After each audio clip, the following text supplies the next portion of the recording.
I would like to take a moment before we get into today's main episode and to talk about my sponsor for the podcast. Podmatch is a new podcasting site dedicated to all podcasters. The platform helps hosts get connected with potential guests to appear on their show, as well as allow guests to find podcasts that will give them a chance to share their story. Podmatch offers many tools to help organize your page, from to-do lists to episode planning to potentially appearing on a leaderboard. Podmatch has it all. The best part, you have the potential to get paid. And who doesn't like to get paid from home? I like to. With an easy sign up, you can start connecting with podcasters and guests immediately. I have been a part of Podmatch since the beginning of May, and I have got to say that it was the best decision I've ever made because Podmatch helps your podcast grow.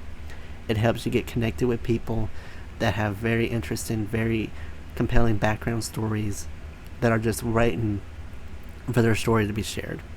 So if you are a host or guest and would like to start building professional relationships, explore more opportunities, and have your story shared, I highly suggest that you sign up with Podmatch today by going to joinpodmatch.com/lethal venom to start expanding your network in seconds. I would like to give another huge thank you to Podmatch for sponsoring this episode. Now on to our main episode, and again, you can sign up at joinpodmatch.com/lethal venom to begin your podcasting journey today. Hello, everyone. Welcome to the Lethal Venom Podcast, the show where I talk about anything I want with the honest to God truth and the last told. Today I'm joined by Dr. Corey Gentry. He is the author of Selling Sanity, The Troubled Teen Industry, The Insane Profits, and the Kids Who Pay the Price. He's a survivor himself with a PhD in political science from the London School of Economics. Corey exposes how troubled teen programs marketed as quote-unquote help often cause lasting harm. Today, he helps families, educators, and advocates spot red flags, protect kids, and push for real reform, giving listeners the tools to understand and challenge the systems that endanger vulnerable youth. Corey, I appreciate you so much for coming on today. I'm so excited to hear your story today. Well, no, I really appreciate you having me on, and I'm really thrilled to be a guest on the show today. And from what you described of me, I sound like a great guy. Oh, well, from what we've talked, you sound like a great guy anyways, but I don't see why you would not be considered a good guy. That's a good point. That's a good point. So, from the bio that I read, it seems like you had kind of a interesting childhood growing up. Can you tell me a little bit about what childhood was like for you growing up? Sure. And thanks again for having me on, and I really appreciate the thoughtful question. But I grew up in so I was born in South Florida, just on the opposite side of Miami, a little town called Fort Myers, Florida, out that way. And when we were very young, we moved up to Augusta, Georgia, when I was like 3 years old. And from three until really I was 20, that's where I grew up. That was home for me. So I am definitely a son of the South. And, I grew up in a very rural part of the Southeast. And anyone like yourself knows that there's a big difference between what I call rural poverty and urban poverty. So urban Mm. poverty is kind of its own thing, but I grew up in a very rural, poor area.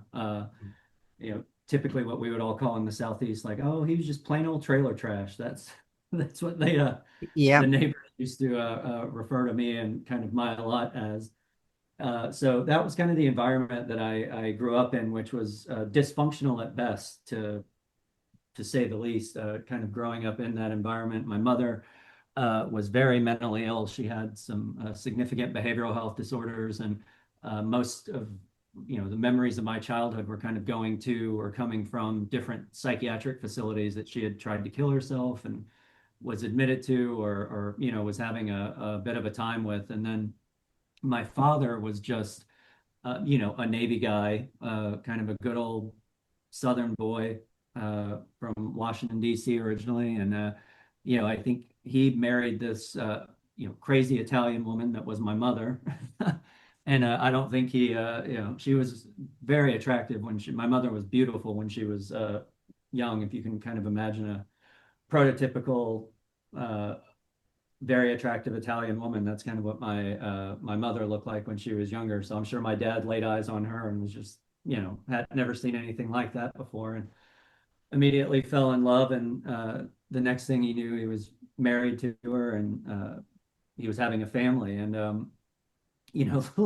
don't know if he signed up for the circus that he got himself involved in, but my mother was quite the character, and had her flaws. And of course, growing up in that environment, it was myself, and then I had a younger brother who was 2 years younger than me, and then a younger sister who is 6 years younger than me. And so kind of growing up in that dysfunctional, good old-fashioned Southern household, we learned a lot of just bad ideas. In the South, you never talk about anything, and you specifically never talk about anything with anybody else. It's all very much in the family. You keep it in the Mm. family, and you don't let the neighbors know. And on the outside, it's very important to keep appearances up. But even if things are just grossly falling apart on the inside. And my family was quite successful at that. So I learned a lot about keeping secrets, and just a bunch of other stuff. And within that, there was a lot of physical and emotional abuse from my mother growing up in that environment, and then being poor, and being a poor white kid in like a predominantly African American area. I got the crap kicked out of me often.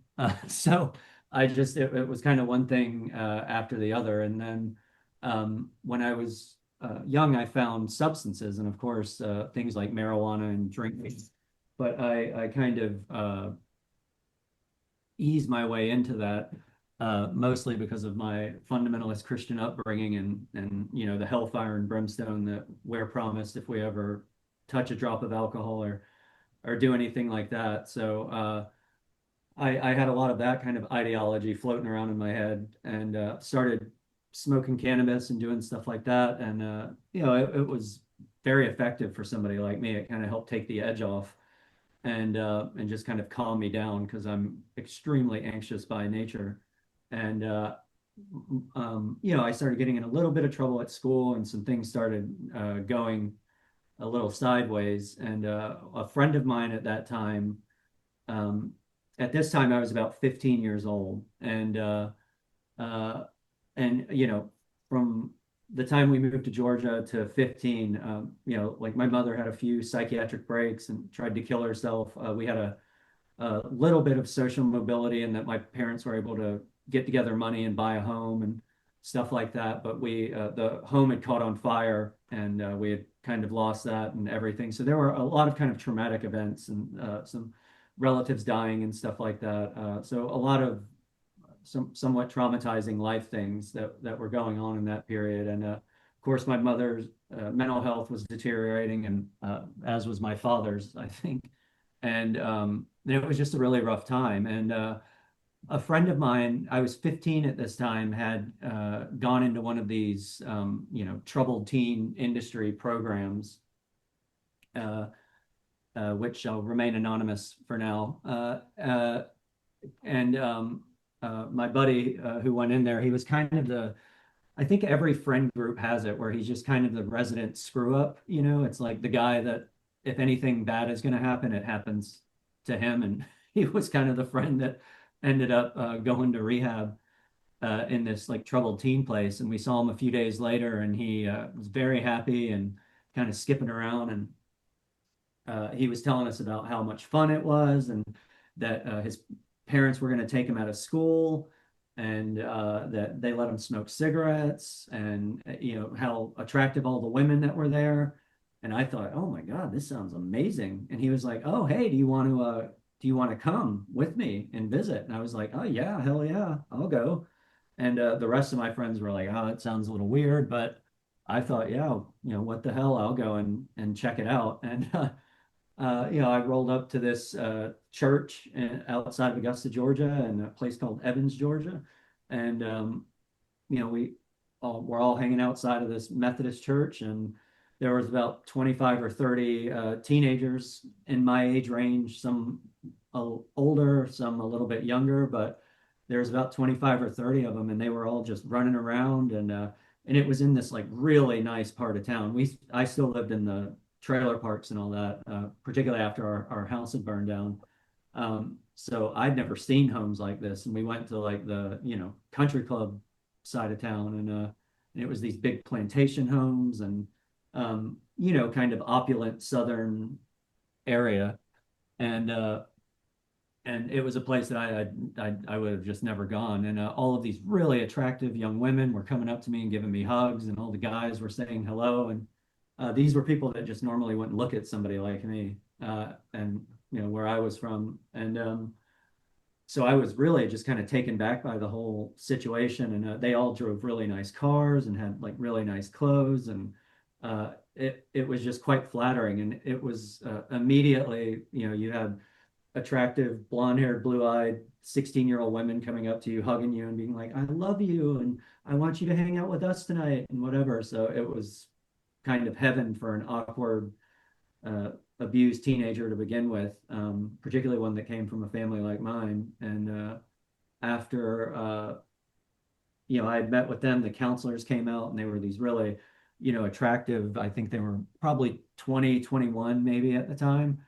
And to a 15-year-old, that seems, ancient. It's like, oh, that's an adult. But looking back on it now, it's like, oh, Jesus, they were just children themselves. So, uh, and they talked to me and didn't mention, I talked to them about my family and, a bunch of that stuff and some substances and, really kind of exaggerated how much I was using because they were older and I wanted to impress them. Um, and they didn't ask me anything about my family or abuse or any of that stuff. We just kind of had a very casual conversation, and then at the end they got quite serious, and they said, man, you're a drug addict and an alcoholic, and you're really sick and you're going to die.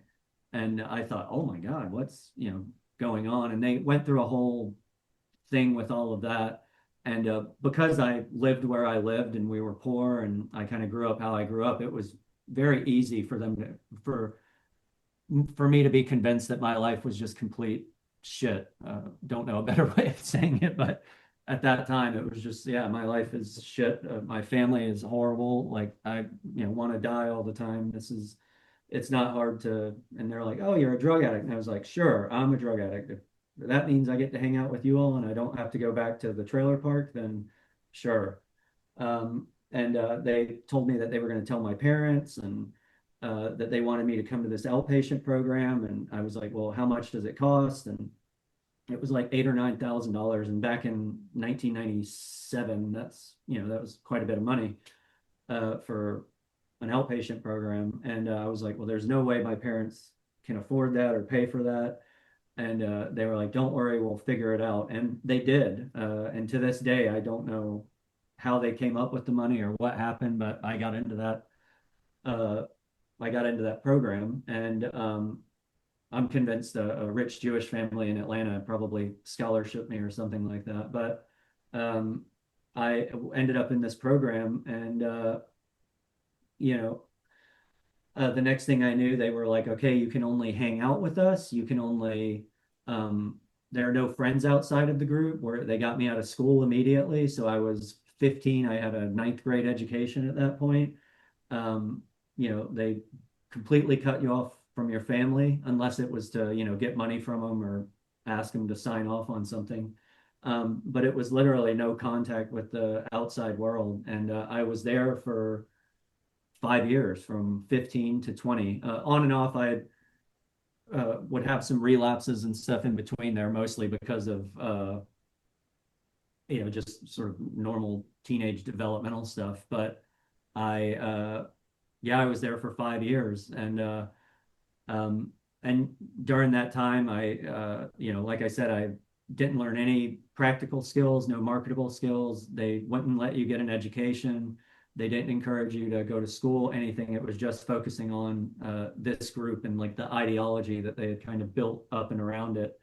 And a lot of like really damaging language, because I would start talking in the group about in their counsel or the counseling sessions with them about my family background and some of the abuse that I I had endured as a child things like I had a half brother who tried to murder me, and I had a lot of physical abuse from my mother, and then saw a lot of affairs and her try to kill herself and things like that. So really traumatizing things for a child to see. And I remember sitting in the counseling sessions with them, and they looked at me and were like, "Man, you chose all of this, and all of this is you. You chose this, and if you make better decisions, then better things will start happening." And like a 15-year-old just bawling his eyes out, talking about how his parents don't love him because my mother would tell me regularly that I was a mistake and she didn't love me.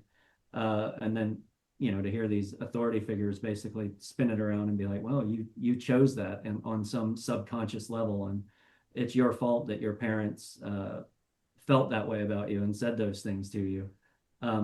That's very damaging looking back on it to anybody, but particularly to a traumatized young man like myself. And but you just took it on the chin, and then all of a sudden, one day after 5 years of being there, and you kind of get indoctrinated, for lack of a better word, because they also kind of make you believe that you cannot live without them, which is quite true because you become quite dependent on them for everything. And if you were to ever leave or relapse, you were really, they didn't call it relapsing, they call it bailing. They were like, you would, and I experienced this before, they would say, like, you bailed on us, man. And they would really, like, they'd use profanity against you and shame you. And like, you really had to kind of grovel on your knees before they would take you back.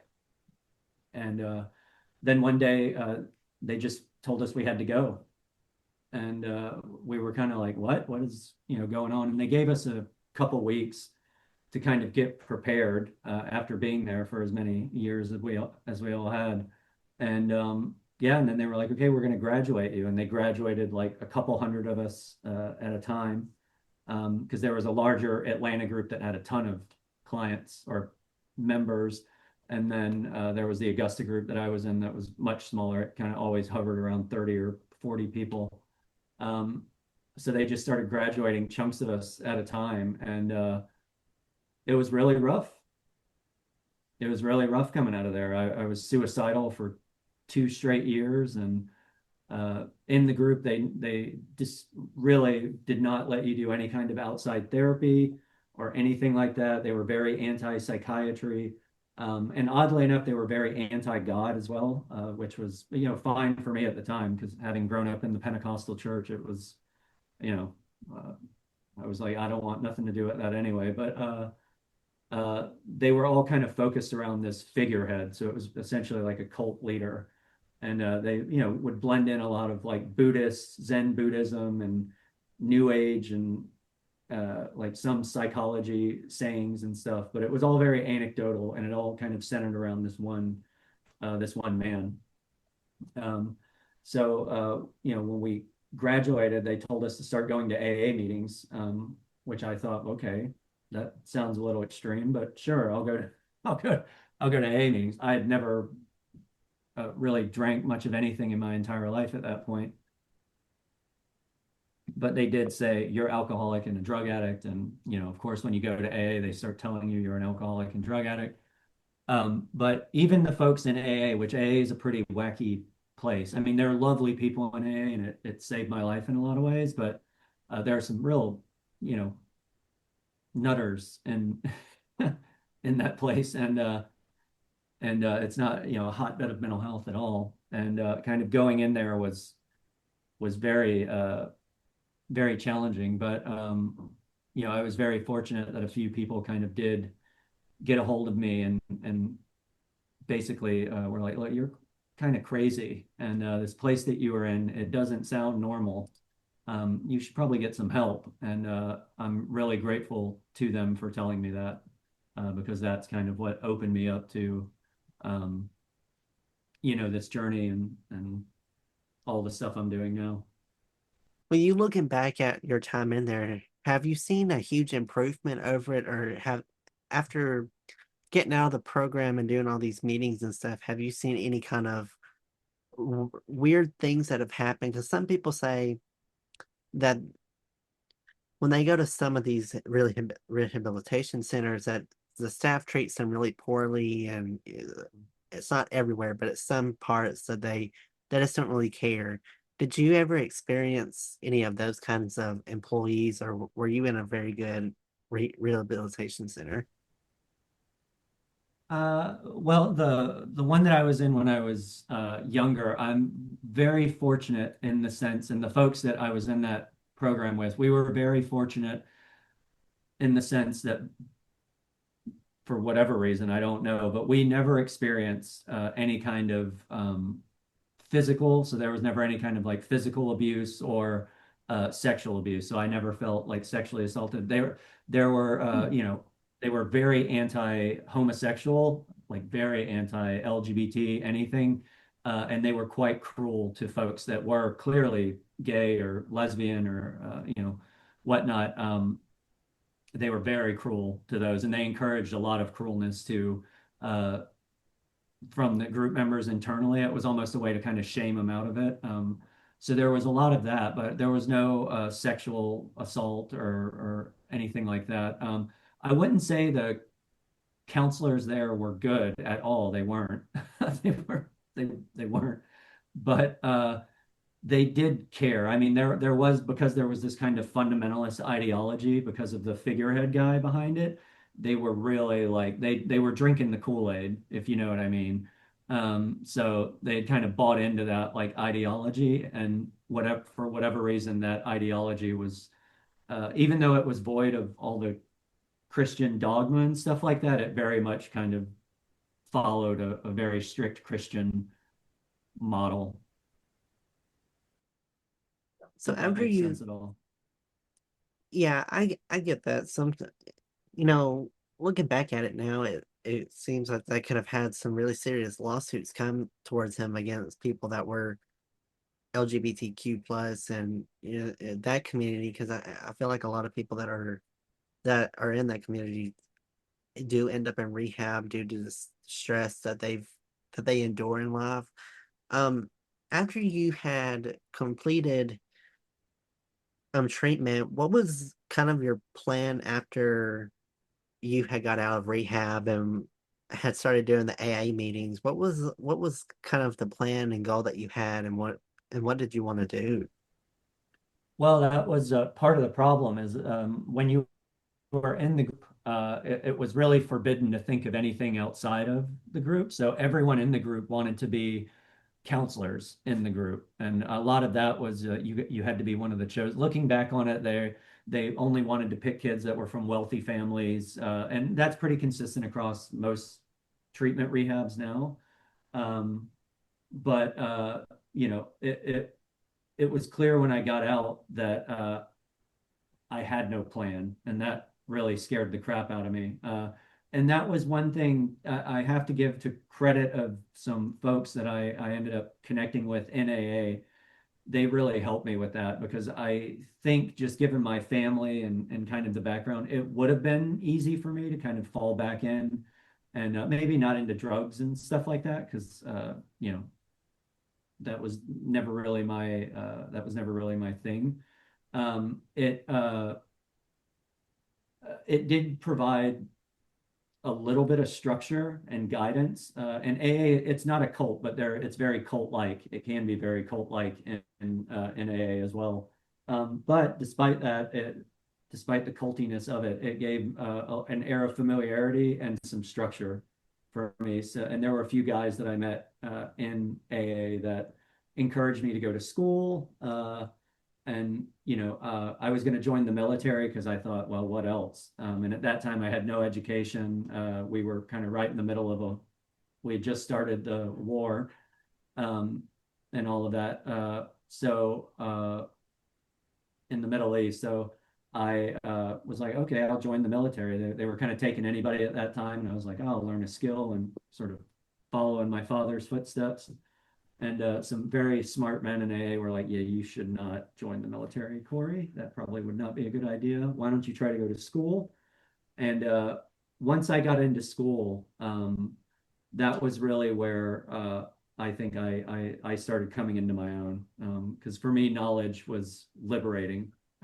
in a lot of ways. And I still equate a lot of what happened to me and what I allowed uh, have happened after that to a lot of ignorance and lack of knowledge. So education for me was great. And then because I excelled in it, I had gotten a big scholarship and they offered me to go to university in Europe.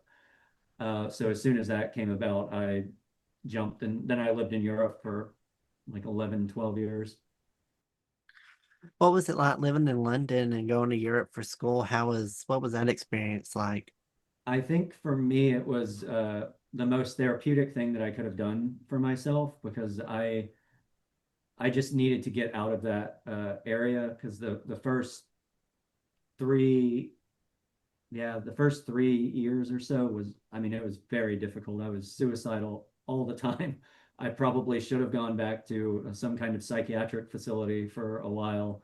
I was unmedicated. I had no skills. It was really, I was like floundering, but I did have this like hell-bent determination that I was not going to die. And it's amazing what that will propel you to do.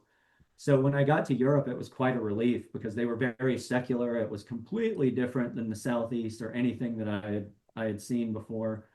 And and it was I moved in to Ireland, and it was just very eye-opening for me because I started meeting Europeans, and they didn't know anything about any of this. They didn't know about my past. They didn't care about my past. And when I would talk to them about some of the stuff that happened, like, oh yeah, I was in this cult and whatever, they would just laugh at me and be like, oh, you're so American. That's so American, And I started making friends with a bunch of like German and Dutch students, and they'd be like, oh, this would never happen in our country. Like we would, this only can happen in America.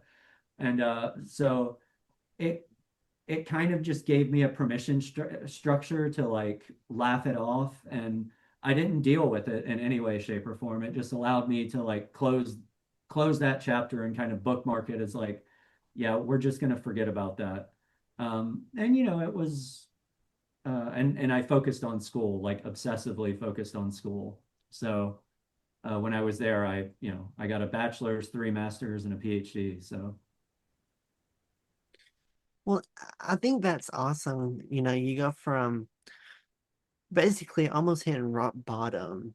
You're at the lowest point in your life, and now you've gone not only to a really prestige university, but you were able to go overseas to an elite college, get a PhD, and that's just really to a lot of people inspiring to them to hear this. There are people this kind of goes to show as a prime example of you can always get out of that rock bottom situation. That you're never going to stay down there forever. That there is the possibility and the chance that you will get over what you're going through and be able to succeed. Um, for your book that you had wrote for Selling Sanity, tell me a little bit about how this book came to be. yeah, thank you for that question, and it's a great one. So uh, Selling Sanity, I decided to write it because after I moved back to the United States in 2017, I was working in a completely different industry. But at the time, I was still doing 12-step meetings and all of that stuff.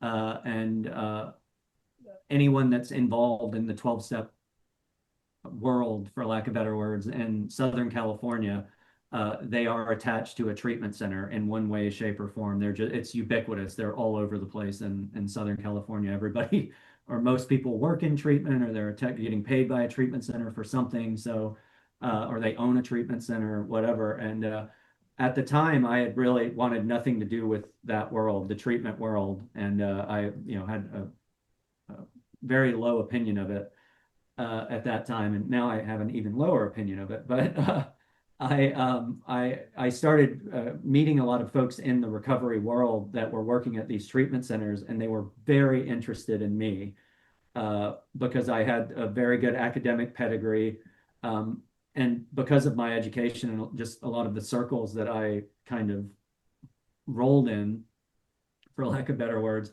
I was constantly around very high net worth individuals. So people with a lot of money or big connections or whatnot. A lot of it was because of my professional work, both in London and then when I moved back to LA. But because of that, they were very interested in me because I had this story.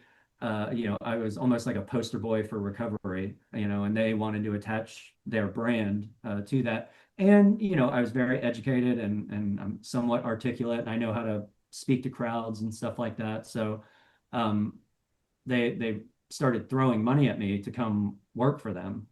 And initially, I started off, kind of fumbled into it, helping out with a few things here and there. But it was, um, really, I got kind of allured into it because of I was like, wow, I can make more money doing this than I can what I was doing before. And I was like, and this has some meaning because you get to meet some of the folks and they give you a really good sales pitch on like their motivation and they call it what's your why in the treatment world.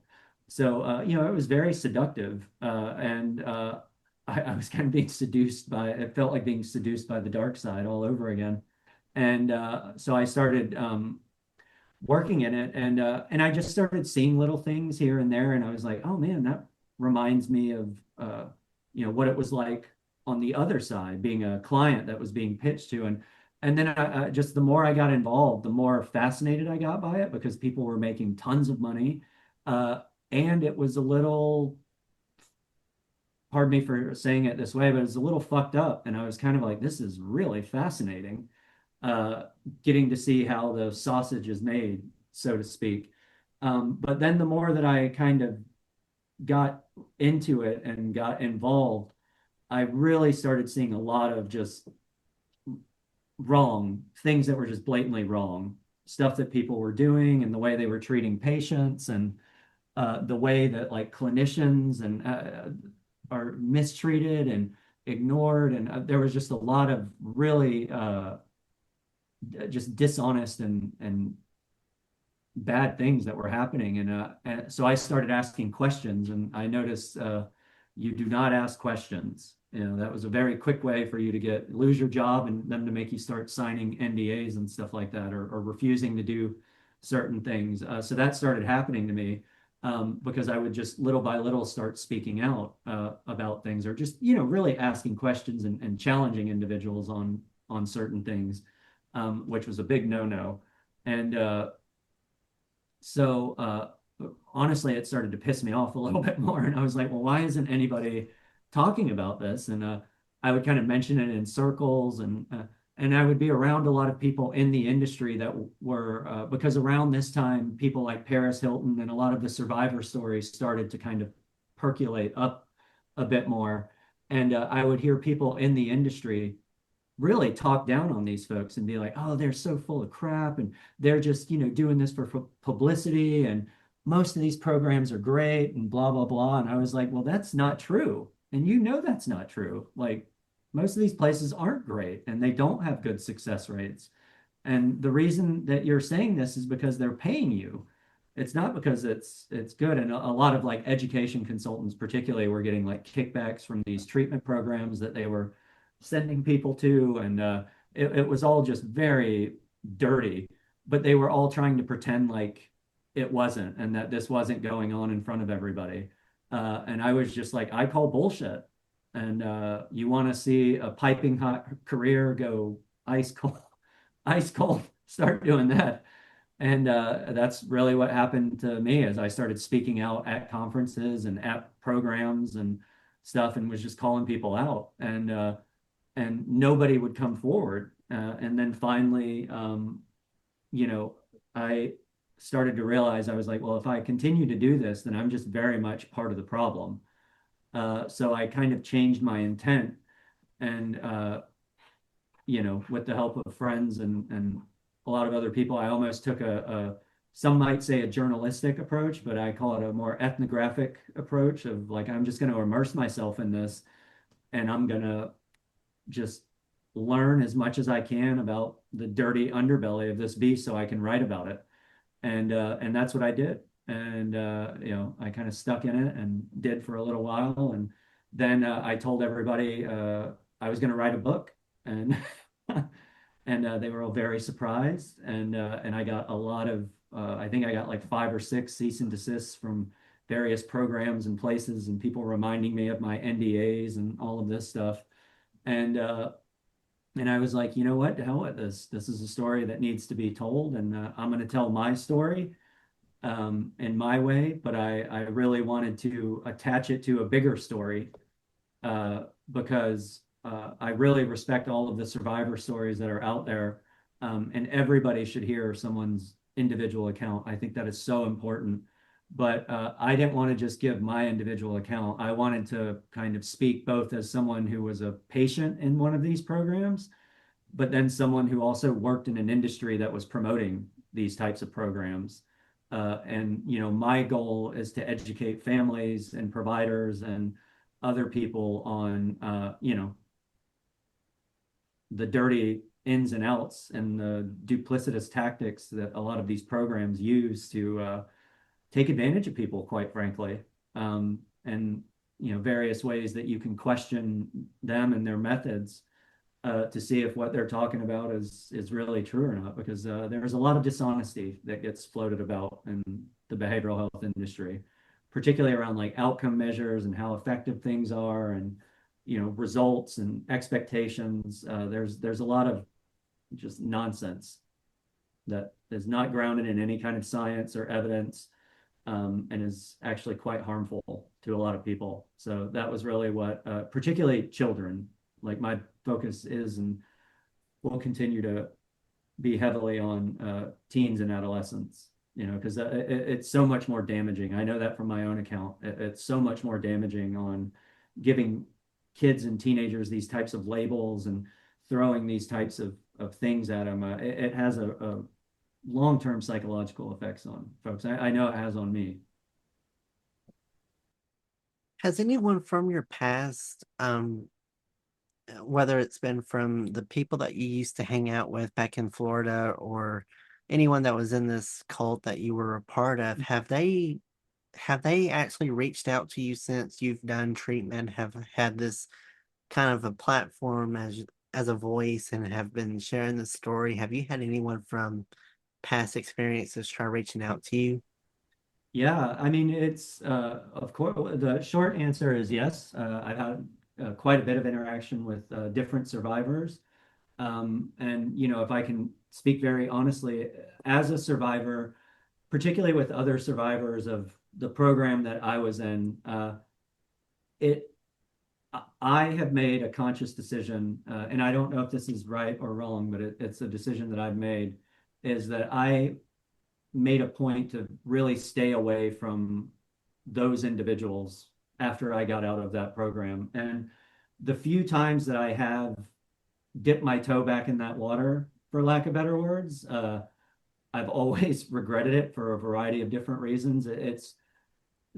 And I will blame this on myself. Maybe it's something that I just developmentally and therapeutically have not built resilience around, but it's very easy for individuals and those that come from those communities, once they get around each other a lot, to really revert quite quickly back to old ideas and habits. And it the way I describe it is it becomes very easy to start getting a lot of friendly fire, because we were horrible to each other in those programs. I mean, I was horrible to people in those programs.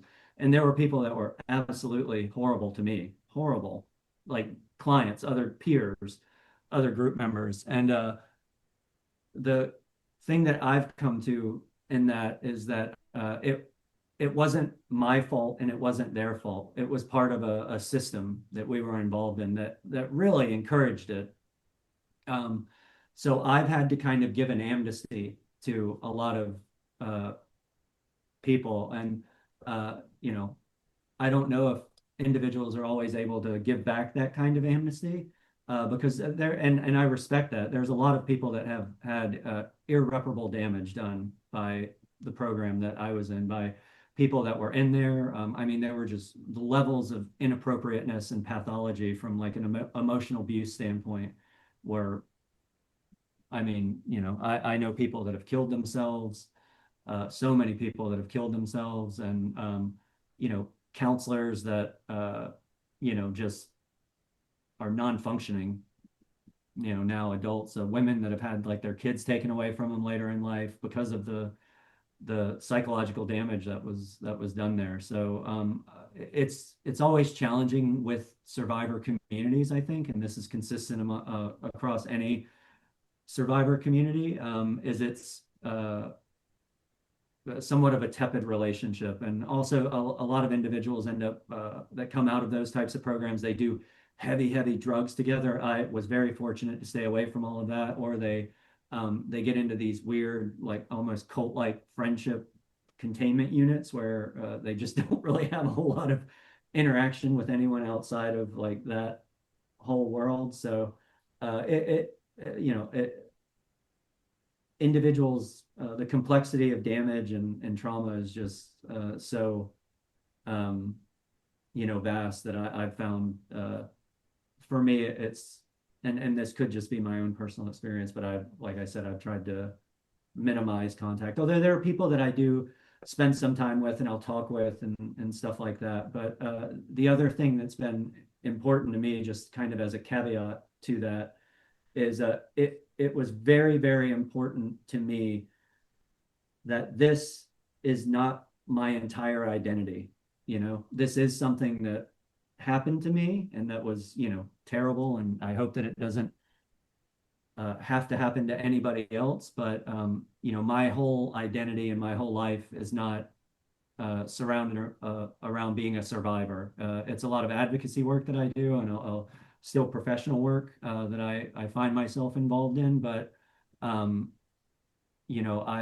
really made it a point that I didn't want, even when I was in the recovery world, I didn't want my whole identity to be, oh, I'm an alcoholic or I'm a drug addict or it was this whole thing where my whole association to myself is that is some kind of flawedness or brokenness. I don't find that to be healthy or productive for me. So that's probably been another reason why I steer a little clear of the survivor community, which I hope they don't hold that against me. But everything that you've accomplished now, since childhood, is there anything else that you feel like you would like to do, or do you feel like you've pretty much done everything you've really wanted and dreamt of doing? Oh, hardly. No, there's so much more I want to do. A lot of it on, still a professional front. I mean, I'm very lucky in that I'm still a relatively young man. 43 is like the new 33, maybe. I won't say it's the new 23, but it's like the new 33. Um, so, I feel like I still have a whole life ahead of me. And it's been quite a journey for me, uh,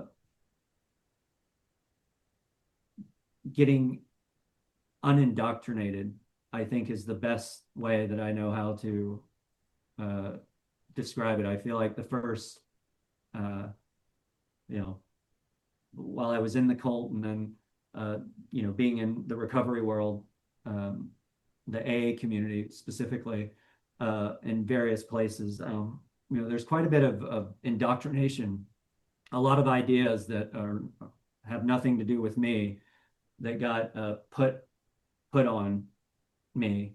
Um, so the last, 5 years or so, uh, it has really been quite a personal development and like quite a growth journey on finally being at a place in my life where I can really start unwinding that narrative and really getting to know who I am as an individual. And that has opened me up to a lot of new kind of ambitions and things that I would have never thought of before. Like I'm going to get married and I want to have a family, and those were things that I was like, nope, never going to do that, never ever going to do that. And now these are very much things that I'm excited about doing, and I'm encouraged because I really didn't learn or know how to have relationships with individuals until I really didn't even start learning that until I was probably 38 years old or something. So I kind of came to the game very late. So there's a lot of personal development stuff that I look forward to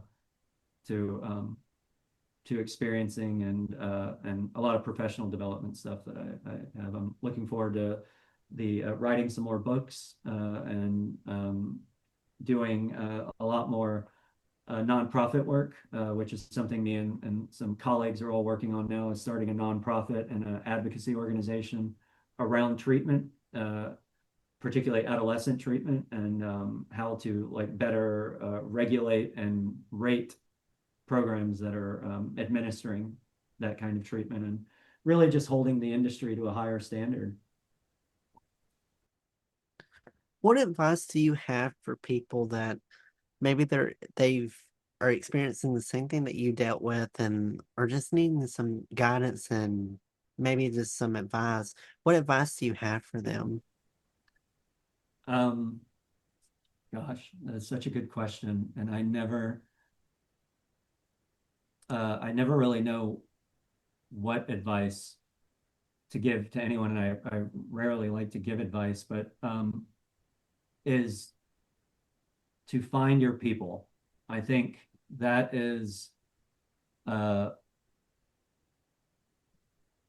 one of the bravest and the hardest things to do, is to find your people.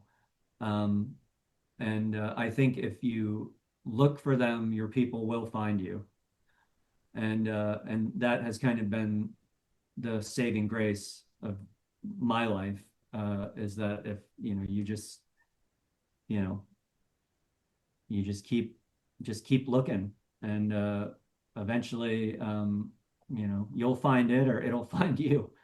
And I think the looking, um, is is kind of the point. The journey, the search is it it is the point at the end of the day, if that makes any sense. Um, and for anyone that's like seeking help or looking for treatment options, because I very much believe in treatment. I'm not anti-therapy or anti-treatment or anti-psychiatry. I'm very much for and an advocate for all of that. I'm just for good, evidence-based, healthy treatment. Uh, and there are really, really great professionals out there that are doing just outstanding, outstanding work. And there are really excellent adolescent treatment programs out there that are doing excellent, excellent work. And they have amazing clinicians, and they're not just some like marketing platform that's, selling sanity, not to coin my own phrase, but such as it is. Um, but the advice I would give to families that are looking into treatment is really do your homework. Really, really do your homework. Look into these places like you would a college university, because at the end of the day, they're going to have more of an impact on your child than a college university would. Uh, you know, um, really do your homework on the staff, on the people who own it, on their licensure, who's licensed, who is going to be treating your kids, um, and who the people you're talking to on the phone are, because there's a lot of phonies in the behavioral health industry. And to anyone listening that's speaking to someone who's on an admissions call, those call lines that you call when you call a treatment center, you're not talking to the chief clinical officer, and you're not talking to some licensed therapist. You're talking to a salesperson. And that salesperson has quotas and a bunch of other shit that they have to meet. And they're going to do whatever they need to do to meet those sales quotas. So if you're calling in, just know that whatever admissions person you talk to, unless they're a licensed clinician, they are a salesperson. So they're not giving you an informed decision or opinion about any kind of clinical advice whatsoever, because they don't have it. They are a salesperson, and their job is to close the sale, and you are the sale. Particularly if you come from like a wealthy or upper middle income family, like you are definitely the sale. And they are very good salespeople. I know because I was one of them. And know how to take advantage of a crisis. And I know that sounds terrible to say, but it is very much true. Um, so make sure that the person that you're talking to is a licensed clinician, because they're going to be the ones that ultimately know what the hell is going on, or a doctor. In the behavioral health industry, they usually hate doctors, which sounds very counterintuitive because you should really respect doctors. But unfortunately, I think they see them as they just get in the way, or they utilize them as like pill pushers or something like that. So, but listen to physicians, listen to psychiatrists. They are trained very well. They are very good at giving recommendations for therapists. They know, listen to your doctors and behavioral health specialists and licensed clinicians, and be wary of coaches and counselors and all of that stuff because it's a completely different level of training than you know an LMFT or LCSW or something of that nature. Um, So that would kind of be the advice of I know that was a little bit of a rant, long-winded, but that would definitely be my advice to family members. If people would like to maybe stay connected with you and maybe if they would like to help support you and what you're advocating for, maybe just like to keep updates and maybe contact you and ask questions, where can they best find you at? Yeah, so I can be reached on LinkedIn is probably the easiest way to get a hold of me. It's the platform that I'm the most active on, but my name is spelt very uniquely. I'm the only Corey Gentry spelt Corey and Gentry with a Jentry. As far as I know, I'm the only Corey Gentry in the world that's spelled that way. So I can easily be found on social media, and I do own a consulting firm, and I still work in the behavioral health space, mostly consulting with smaller programs on like ethical marketing way and different ways of approaching client care. The name of that firm is called gentryconsultingservices.com. And any family or individual that is looking for treatment, they can find how to get in touch with me there. And please reach out to me. And I do not charge for placement.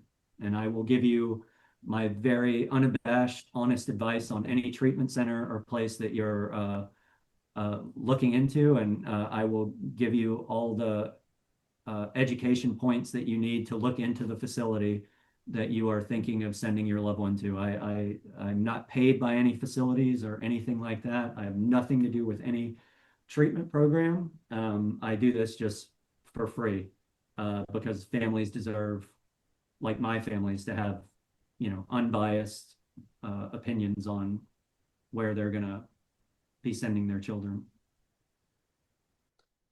Well, I will put all of his links in the description box below about where you can find him and help support him out. I'll put his LinkedIn and his website down there as well, so that it's all in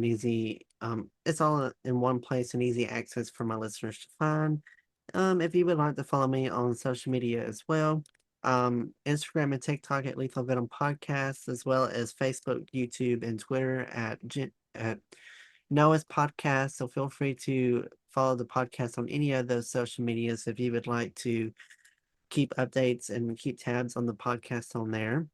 You can also make sure to follow the podcast wherever you get your podcast from. I'm on all the major platforms: Spotify, Apple, Amazon, iHeartRadio, YouTube, Pandora. So feel free to follow me, follow the podcast on any of those platforms so you get notified when new episodes come out.